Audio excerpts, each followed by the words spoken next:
Ang hirap. Eh, wala akong maipadala sa kanya eh. Ang gandang kawawa siya. Balang araw kakain ako ng masarap. Yun, hindi ko makalimutan sa sarili ko hanggang ngayon na talagang challenge ko yung sarili ko na habang umiiyak na kinakain ko, balang araw kakain ako ng masarap. And the curse of Korea is about to be broken! Welcome back mga idol.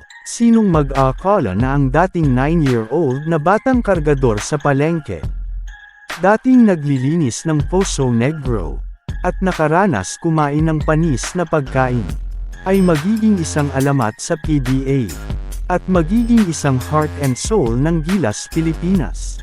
Kaya't sa episode nating ito, ating balikan ang very inspiring true-to-life at love story ng PBA Most Improved Player, 2-time PBA Finals MVP, 9-time PBA Champion, 3-time PBA Defensive Player of the Year, 1-time PBA Grand Slam Champion, at PBA 40 Greatest Player, isang responsableng ama at mapagmahal na asawa, ang tinaguri ang Pinoy sa kuragi ng PBA, na si Mark Fingres.